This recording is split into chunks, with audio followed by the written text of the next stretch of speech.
General Electric said on Monday that its longtime chairman and chief executive, Jeffrey R. Immelt, would retire, ending a 16-year run in which he refocused the company on its industrial roots but also made notable acquisitions. Mr. Immelt will be replaced by John Flannery, the president and chief executive of GE Healthcare, in a shift that comes as the conglomerate struggles to increase profitability. GE has been under particular pressure since Trian Fund Management, which is run by the billionaire investor Nelson Peltz, took a big stake in it nearly 2 years ago. During this time of dynamic global markets and relentless focus on technology and operational excellence, there is no better person to lead GE than John Flannery, Jack Brennan, the company's lead independent director, said in a news release. He brings unique experience and a strong skill set to the job.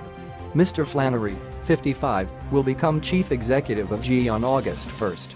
Mr. Immelt, 61, will remain as chairman until he retires on December 31st.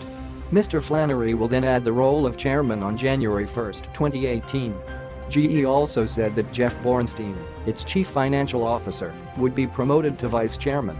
The company said its board had overseen a succession planning process since 2011.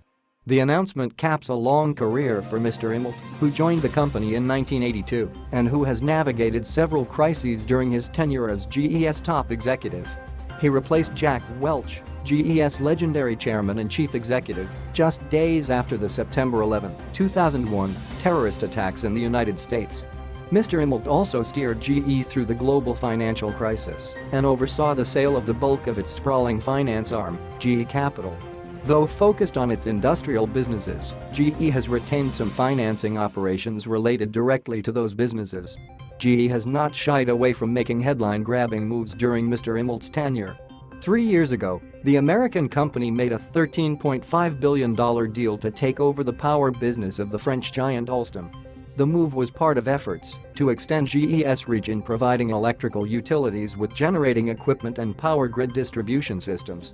GE and competitors like Siemens see big opportunities in that sector as the world moves away from coal and toward cleaner natural gas.